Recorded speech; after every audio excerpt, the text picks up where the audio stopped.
Hello students, now let's start our new chapter, chapter 11, functions. The main concept you are going to learn in this session: functions, built-in functions, user-defined functions, methods of calling functions, different forms of user-defined function declarations, scope rules of variables. So first let us see about what is the main concept of functions and why we are using functions in a program. Let us see that. Okay. Suppose you want to print the hello statement for 10 times, then what will you do? In this situation, you are needed to write the same code again and again for 10 times in the same program. If you are writing the same code again and again, then your time will be wasted and it will take more memory space to store that program. So to avoid these difficulties, you can create one function and that function will print that hello statement. If you want to print that statement for 10 times, you just make a call to that function. When you are doing this, what will be happen? Your time will be saved, the length of the program will be decreases, and it will take less memory space to store that program. Okay. So this is the main use of functions. Okay. Now let us see the definition of function. A large program can be split into smaller sized blocks, that is called functions. A large program can be divided into sub-programs, which means sub-parts, that is known as functions. You can call it as sub-programs or sub-routines. For example, in your real life, you are going to execute the large work. Executing the large work is very difficult. So, you are dividing that large work into smaller parts to easily perform that particular task. That each part is called functions. Okay. So, two main advantages of using functions are: first point is complicated programs can be divided into manageable sub-programs, that is called functions.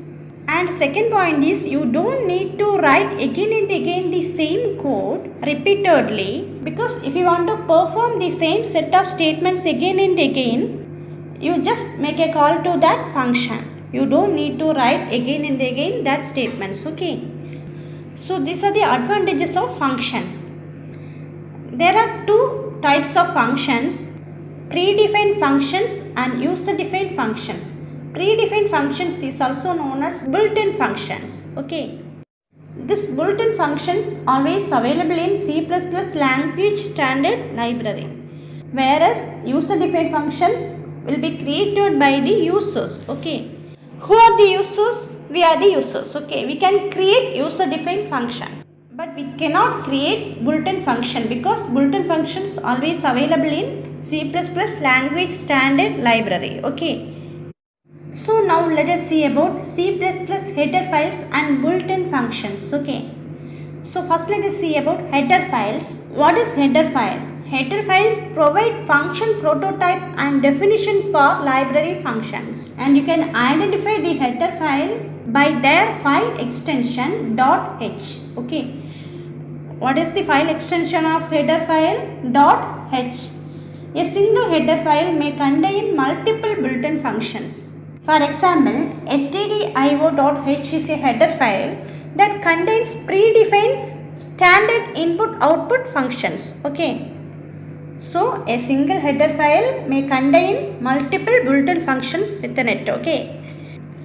The standard input-output, which means stdio.h header file, contains the IO predefined functions such as get character, put character, gets, puts functions. Okay. So get character, put character, gets, puts functions available on the standard input output header file. Okay. What is the use of get character and put character functions? These are predefined functions. The get character function is used to get a single character from the keyboard, and the put character function is used to display it. See here, cout type the character. You have to enter the character from the keyboard, which means character ch is equal to get character. So you are entering the character T and cout the entered character is put character ch. So it will be displayed like this T. Okay. Next, gets and puts functions. What is the use of gets and puts functions? The function gets reads a string from the standard input and stores it into the string pointed by the variable. And what is the use of puts function? It prints the string read by gets function in the new line. Okay. So get character and put character functions are used to enter the character from the keyboard and display that character on the output screen. Okay. This gets and puts functions are used to enter the string from the keyboard and display that string on the output screen. Okay. Here enter the string, you are entering the string computer science, which means gets str. Str means what? String. This 50 is the string length. Okay. You can write 50 characters for that string. Okay. So here get string means you have entered computer science string. Next cout you entered put string means what? That string will be displayed like this. That is use of gets and puts functions. Next, character functions. The header function defines various operations on characters. The header file ctype.h is to be included to use these functions in a program. There are various character functions available in C++. Let us discuss them one by one. First, let us see about is_al_num. Is_al_num, which means is alphanumeric. This function is used to check whether a character is alphanumeric or not. Here you can enter the digits or letter. If you are entering digit or letter, it will return the result as 1, which means true, because all the digits and letters are alphanumeric values. If you are entering other letters, which means special characters like question mark, exclamation symbol, it will return the result as 0, which means false. Okay. Here you are entering the character A. This is a letter, so it will return the result 1. If you are entering the special character, which means question mark, it will return the result 0. Okay. Next character function is alpha. This is_alpha function is used to check whether the given character is an alphabet or not. Here if you are entering the alphabet character, it will return the result true, which means 1. If you are entering other values, which means numbers or special characters, it will return the result 0, which means false. Okay. Here you enter the character A. A is the alphabet character, so it will return the result true, which means 1. See the next output. Enter a character. You are entering the character 7. This is numeric value, not alphabet value, so it will return the result 0, which means false. Okay. Next is digit character function. This function is used to check whether a given character is a digit or not, which means if you are entering the digit value, it will return the result true, which means 1. If you are entering the alphabet value or other special characters, it will return the result 0, which means false. Here in the first output, you are entering the value 3. This is digit. Okay. So it will return the result 1, which means true. In the next output, you are entering the value A. A is not digit. Okay. It is a alphabetic value, so it will return the result false. Next is lower. This function is used to check whether a character is in lowercase or not. Here if you are entering the lowercase value, which means small letter, it will return the result 1. Otherwise it will return the result 0. Okay. Next is upper. This function is used to check the given character is uppercase or not. Here if you are entering the uppercase character, then it returns the result true, which means 1. Otherwise it returns the result false, which means 0. Okay. Next, to upper function. This function is used to convert the given character into its uppercase. Okay. If you are giving lowercase letter, then this function is used to convert that given character into its uppercase. Okay. For example, if you are giving lowercase a, this function is used to change that character into uppercase a. Okay. Next, to lower function, this function is used to convert the given character into its lowercase. If you are entering the uppercase character, this function, to lower function, is used to convert the given uppercase character into its lowercase. Okay. So these are the character functions. Next topic is string manipulation. String manipulation is also called as C-string. It has several common functions for dealing with the strings stored in array of characters. All the string functions are available in this header file. What is that? String manipulation header file. Okay. Here the string.h header file to be included before using any string function. Okay. Now let us see the string manipulation functions. Okay. First let us see about strcpy, which means string copy.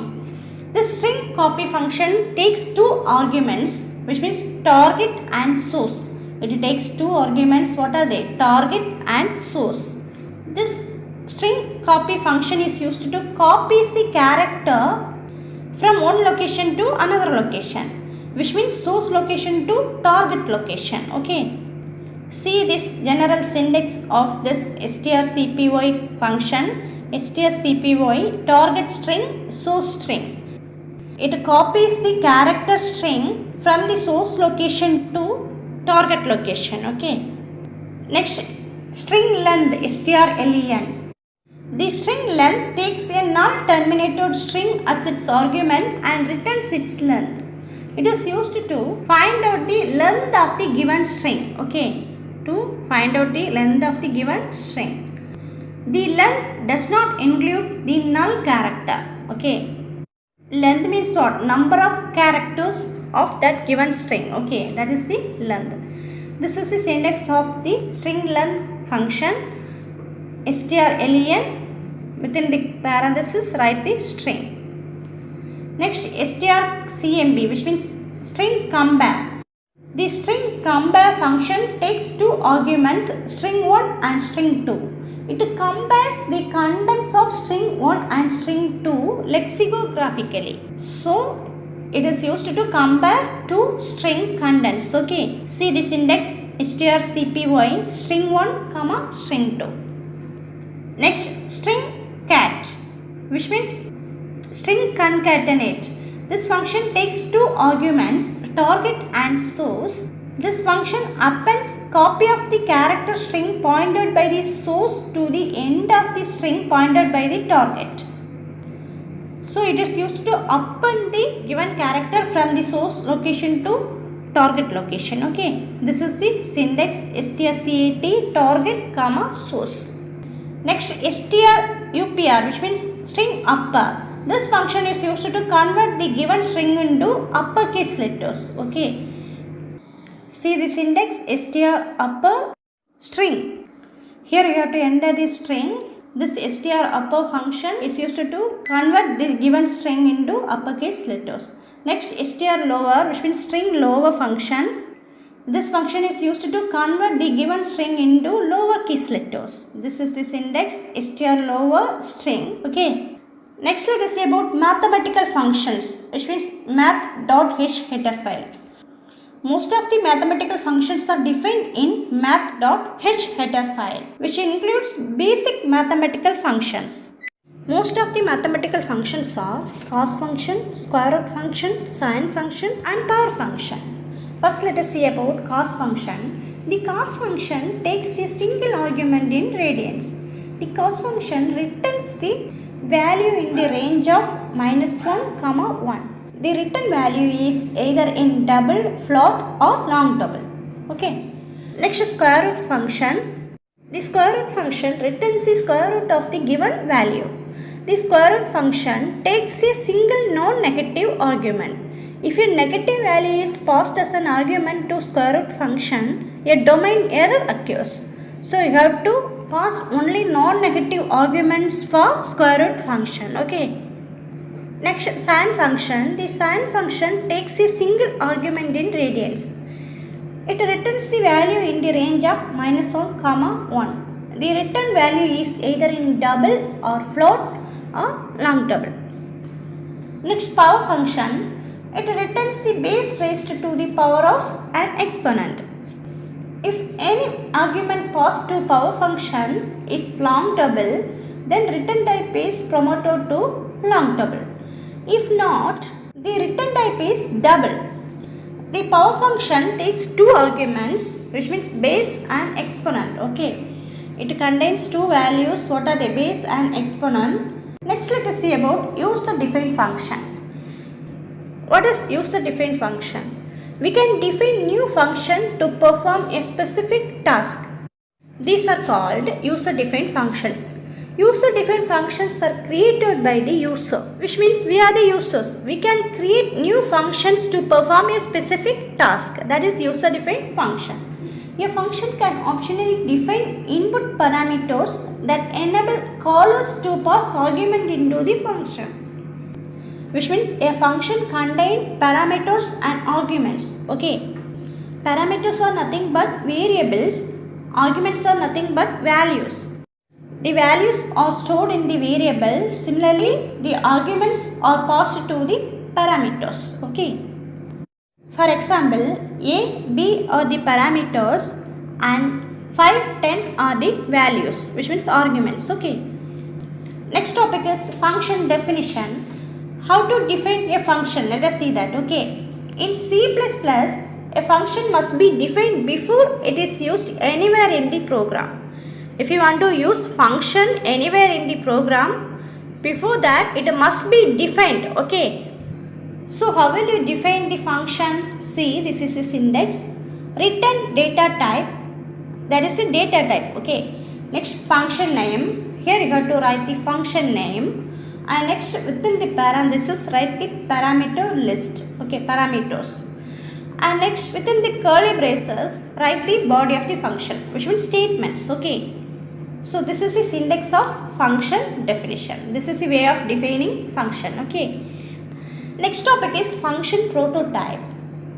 C++ program can contain any number of functions, but it must always have only one main function to begin the program execution. The program execution always starts from the main function. Okay. We can write the definitions of function in any order as we wish.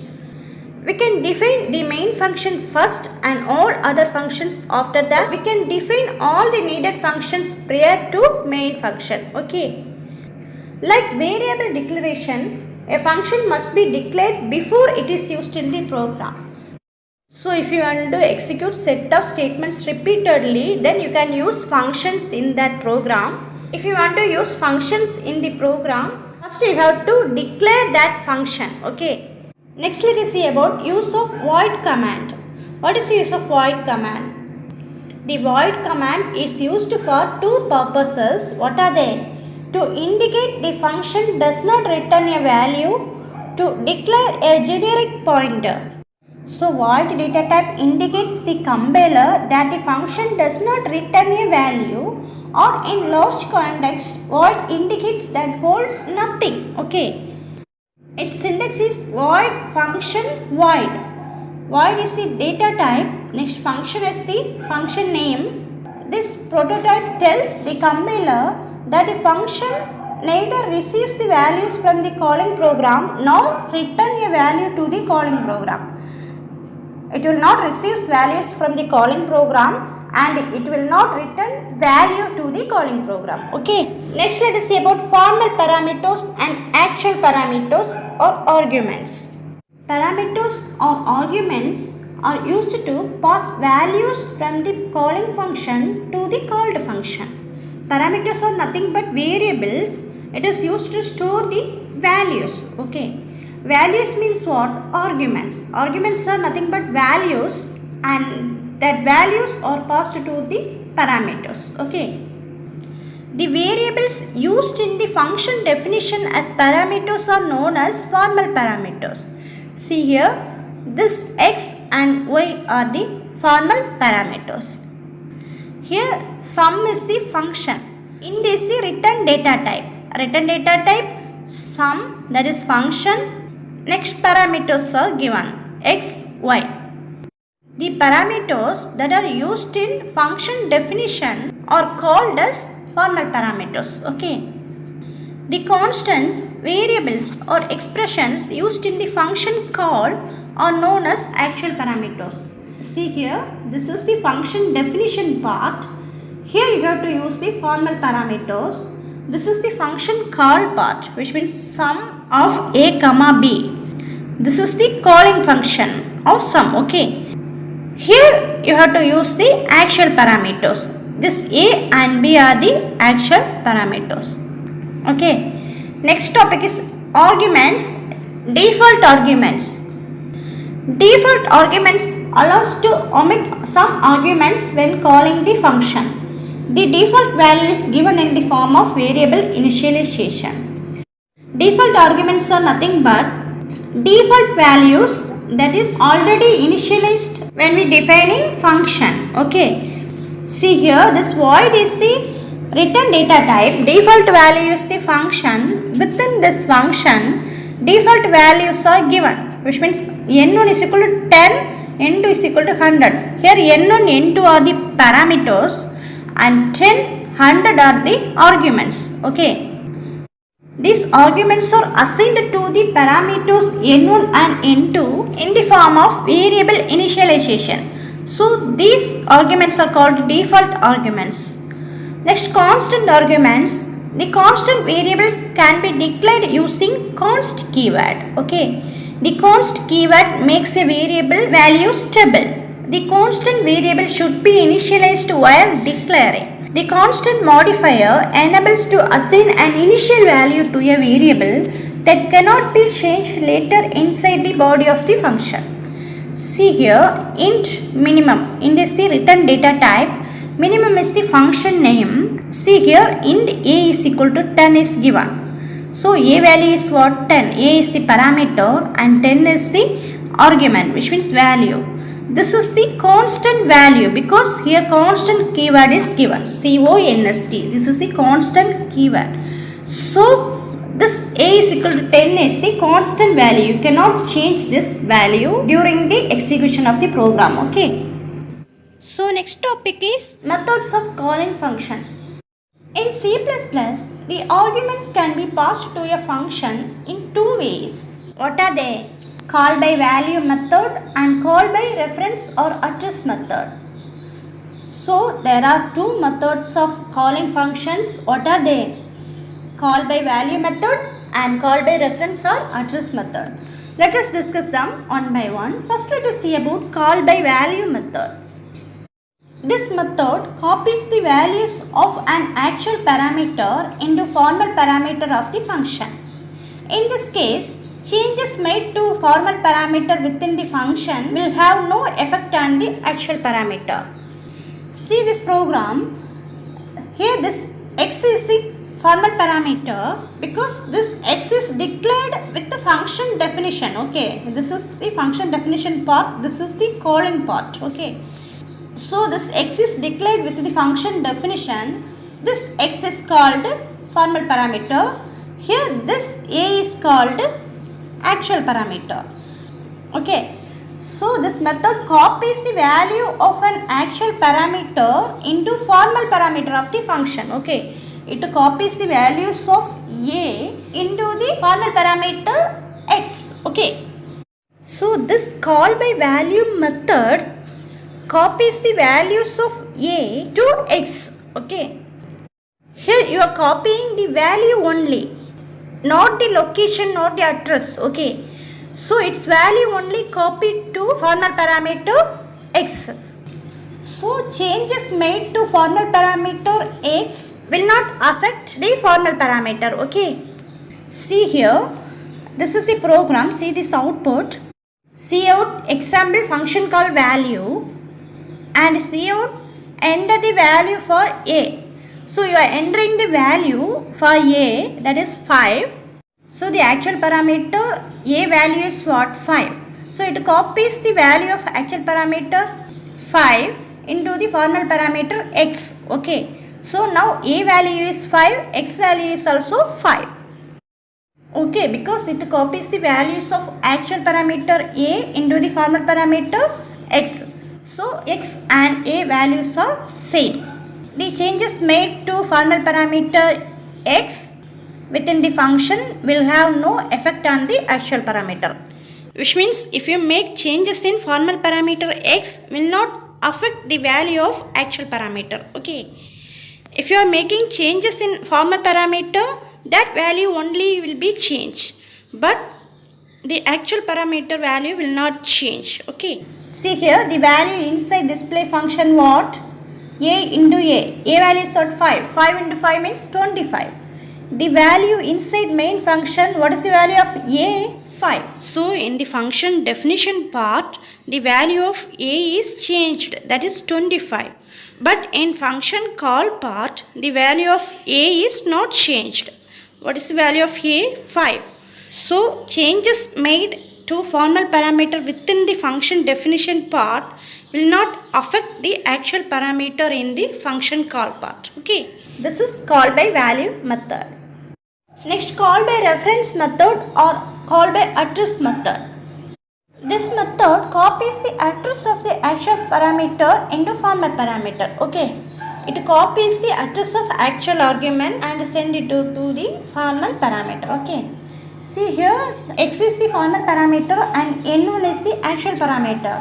This call by reference method copies the address of actual parameter n1 into the formal parameter x. Okay. Here the ampersand symbol is given. It indicates the address of the formal parameter. So it copies the address of n1 into x. Okay. Since the address of the argument is passed, any change made in the formal parameter will be reflected back in the actual parameter. This call by reference method copies the address of actual argument to the formal parameter. So any change made in formal parameter will be reflected back in the actual parameter. If you are changing the value of formal parameter, will be reflected back in the actual parameter. Okay. See here, enter the value for n1. You are entering the value 41. The value of n1 is inside main function before passing. What is the value of n1? 45. The value inside display function, see here, n1 into n1. Here the address of n1 will be copied to the formal parameter x. Okay. So n1 value is what? 45 and x value is also 45. So 45 into 45 means what? 2025. See here, the value of n1 is inside main function after passing 2025. The value of n1 is now changed. Okay. Because if you are making any changes in the formal parameter x, it will be reflected back in the actual parameter n1 also. Okay. Because here you are copying the address of the formal parameter. Okay. So any change made in the formal parameter will be reflected back in the actual parameter. Okay. This is called by reference or address method. Next, let us see about inline function. Inline function is a function, it looks like normal function in the source file, but insert the function code directly into the calling program. It is used to insert the function code directly into the calling program. To make a function inline, one has to insert the keyword inline in the function header. So to make the function inline, you have to insert keyword inline. Okay. See, this is the syntax. Inline, return type, function name. Inline is the keyword, return type is the data type, and function name is the function name. Okay, name of the function. And next, data type. Data type is nothing but type of data. Okay, type of parameter. So parameter 1 and parameter 2, parameter 3 and etc. So this is the syntax. What are the advantages of inline functions? Inline functions execute faster, but it requires more memory space. The inline functions executes faster, but it requires more memory space. It reduces the complexity of using stacks. Okay, these are the advantages of inline functions. Next topic is different forms of user-defined function declarations. There are 4 forms of user-defined function declarations. First let us see about a function without return value and without parameter. A function without return value and without parameter. In this program, the name of the function is display. Its return data type is void. Void means it returns nothing and it does not have any argument. Okay. You can see here none of the parameters are defined within the display function. And its return type is also void, so it returns nothing. Okay, when you are calling this display function, you will get the output. First C++ program with the function, this is the output. Second one is a function with return value and without parameter. A function with the return value and without parameter. Here the name of the function is display. Its return type is what? Int. Okay, not void, its return type is int. And it does not have any argument.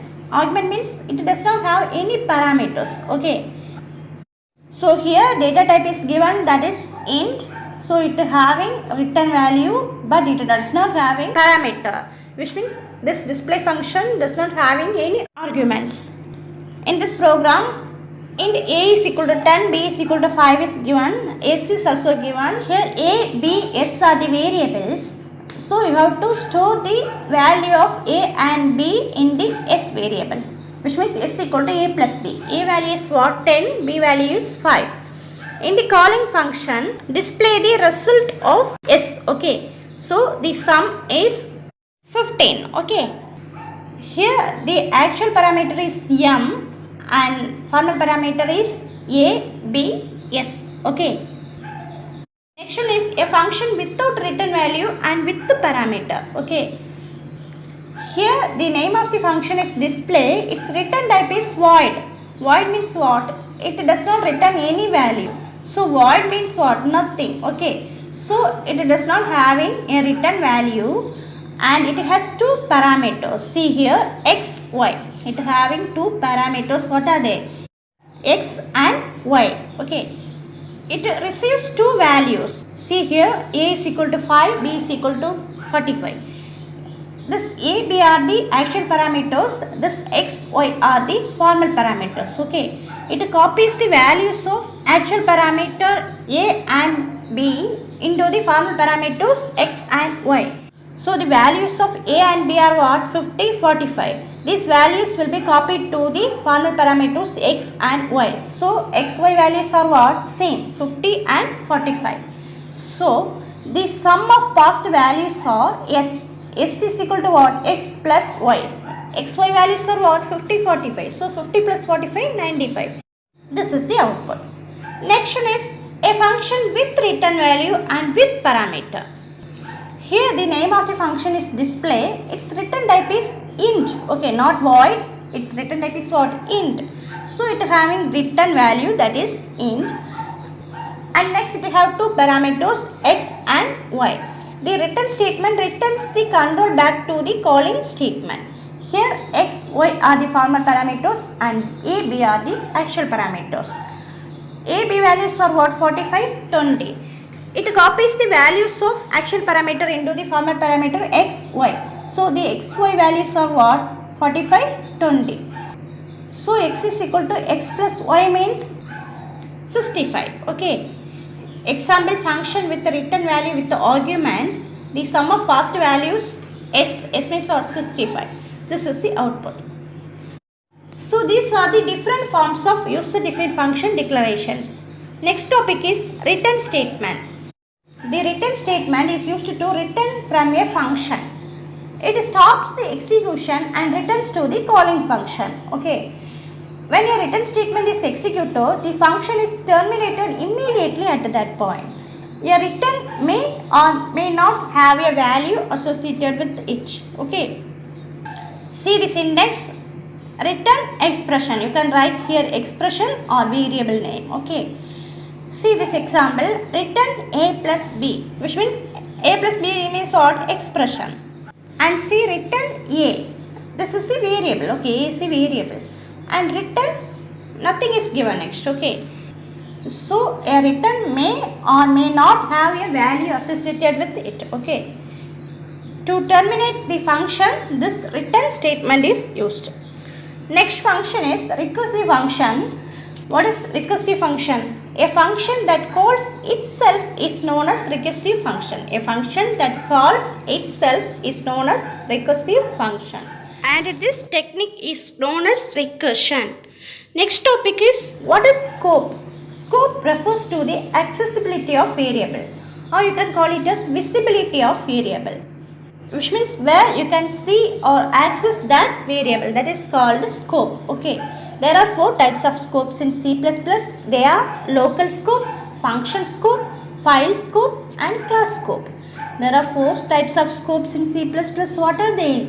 Local scope, function scope, file scope and class scope. Let us discuss them one by one. First, let us see about local scope. A local variable is defined within a block.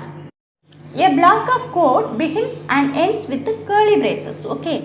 The scope of a local variable is the block in which it is defined. A local variable cannot be accessed from outside the block of its declaration. You cannot access the local variable from outside of its block. A local variable is created upon entry into its block and destroyed upon exit.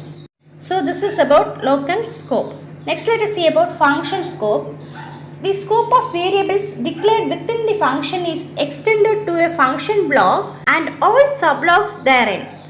The lifetime of the function scope variable is the lifetime of a function block. A function block variable is defined within the function. You can access that variable within the function. You cannot access that variable outside of the function. Okay. The scope of formal parameter is the function scope. So this is about function scope. Next, let us see about file scope. A variable declared above all blocks of functions including main functions has the scope of file. The lifetime of a file scope variable is the lifetime of a program, which means you can use the file scope variable anywhere in the program. You can access that variable anywhere in the program. The file scope variable is also called as global variable. So this file scope is also called as global scope. Okay. Next, let us see about class scope. A class is a new way of creating and implementing a user-defined data type. Classes provide a method for packing together data of different types. Data members are the data variables that represent the features and properties of the class. Class contains data members and member functions. You can store different data variables within a class. You can access these data variables within the class only. Okay. See this program. Here T is the local variable. Okay. You can access this local variable within this block only. You cannot access this variable outside of the block. See here T is given outside of the block. So it is the error. Okay. You can access this local variable T within this block only. You cannot access this variable outside of this block. So this is error. You cannot access this T here. Okay. And see here this file variable. This is the file scope variable. Okay. File where is the file scope variable. It is also known as global variable. You can access this variable anywhere in the program. Okay. You can access this variable anywhere in this program. And see this M, this is the function scope variable. Okay. Here the function is what? Add function. Okay. Add. This is the function. You can access this function variable within the function. You cannot access this function variable outside of this function. See here M is given. Here this variable M is not accessible because the lifetime of this function scope variable is the lifetime of the function block. Okay. So it is not accessible. Next see class variable is not given. See this example. Class student. This is the class name student. The class student contains mark 1, mark 2, total. These are the variables. Okay. Data variables. Its scope is within the class student only. You cannot access this data variable mark 1, mark 2, total from outside of this class block. Okay. This is the class scope. Next let us see about scope resolution operator. What is scope resolution operator? See here this symbol. This is called scope resolution operator. It reveals the hidden scope of a variable. It is used to reveal the hidden scope of a variable. It is also used to access a global variable when there is a local variable with the same name. You can declare the local variable and global variable with the same name. Okay. At that situation, you can access the global variable by using this scope resolution operator. See this program. Here the local variable is what? X. This x. Okay, x is equal to 10. And the global variable is this x is equal to 45. So the local variable and global variable has same name, that is x.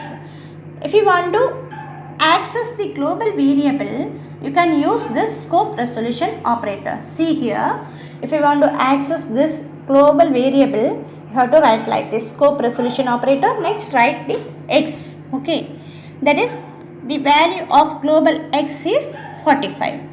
If you want to access the local variable, you no need to write scope resolution operator here. Okay, just write x. Value of local x is 10. This is the output. So this is about functions. I hope you understand. Thank you, students.